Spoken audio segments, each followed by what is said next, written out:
നിങ്ങൾ നോക്കൂ, റമദാൻ മാസം കഴിഞ്ഞാൽ നമ്മുടെ നാട്ടിലൊക്കെ മദ്രസ തുറക്കാൻ പോവുകയാണ്.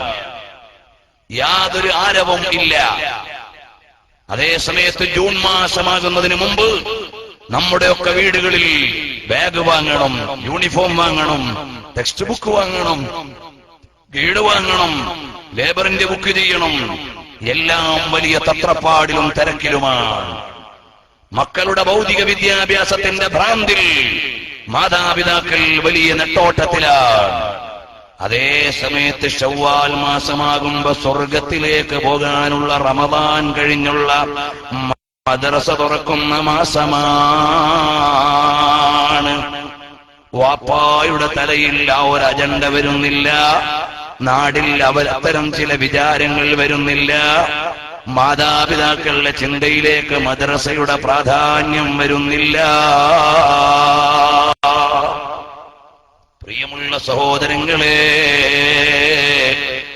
എന്റെ മകനിനി 5ാം ക്ലാസ് മദ്രസയിലാണ്.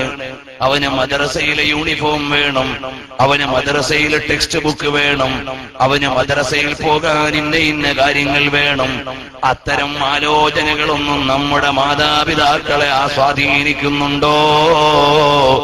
അവർക്ക് പള്ളിക്കൂടമെന്നല്ലാതെ പള്ളിപ്പുരയെന്ന് പഴയ ഭാഷയിൽ പറയുന്ന മദ്രസയിലേക്ക് മക്കൾ പോകുന്നതിനെ കുറിച്ചുള്ള ആലോചന എവിടെ? അതല്ലേ നമ്മൾ ഇന്ന് അന്യം വെച്ചു പോയത്. യഥാർത്ഥത്തിൽ മദ്രസയിലേക്ക് പോകുന്നയാളുടെ മൂല്യം എന്താണ്? മൻ സലക ഫീ ത്വരീഖിൻ യൽതമിസു ഫീഹി ഇൽമൻ സലക ഫീ ത്വരീഖിൽ ജന്ന. ഒരാൾ ഇൽമ പഠിക്കാനുള്ള വഴിയിൽ കടന്നാൽ അയാൾ സ്വർഗത്തിലേക്കുള്ള വഴിയിലാണ്.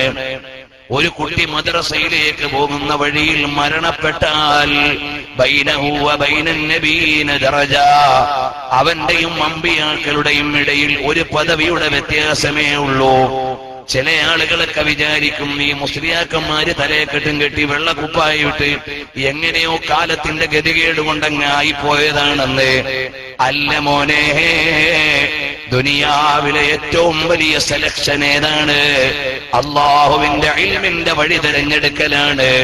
അത് കേവലം വെറുതെ ഞാനങ്ങ് പറയുകയല്ല. കേരളത്തിന്റെ തെക്കറ്റം മുതൽ വടക്കറ്റം വരെ ഒന്ന് സന്ദർശിച്ചു നോക്ക്. ഒരു മുഖ്യമന്ത്രിയുടെയും ഖബർ എവിടെയെന്ന് ആളുകൾ ചോദിക്കുന്നില്ല. ഒരു മുതലാളിയുടെയും ഖബർ എവിടെയെന്ന് ആളുകൾ അന്വേഷിക്കുന്നില്ല. ഒരു നാടുവാഴിയുടെയും ഖബർ എവിടെയെന്ന് ആളുകൾക്ക് അറിയേണ്ടതില്ല. കാരണം എന്തേ? അവരെല്ലാം മരിക്കുന്നതോടെ അവരുടെ പദവി തീർന്നുപോയി. ഒരു മുഖ്യമന്ത്രിയുടെയും ഖബർ തേടി ജനങ്ങൾ പോകുന്നില്ല. കാരണം അവരെ ഞങ്ങൾക്ക് വേണ്ട. അതേ സമയത്തോ നോക്കൂ മോനെ, സയ്യിദ് അലവി മമ്പുറം തങ്ങൾ എത്ര കാലമായി മമ്പുറത്ത് വിശ്രമിക്കുന്നുണ്ട്. ദിവസേന ആയിരക്കണക്കിന് ആളുകൾ അവിടെ ചെല്ലുന്നുണ്ട്. മലപ്പുറം ജില്ലയിൽ എത്ര മന്ത്രിമാര് കഴിഞ്ഞുപോയി, എത്ര രാഷ്ട്രീയ കോലടക്കം സൃഷ്ടിച്ചവര് മലബാറിൽ കഴിഞ്ഞുപോയി. അവരുടെ ആരുടെയും ചാരത്തേക്ക് ചെല്ലാൻ രാഷ്ട്രീയക്കാരെ പോലും കിട്ടാനില്ല.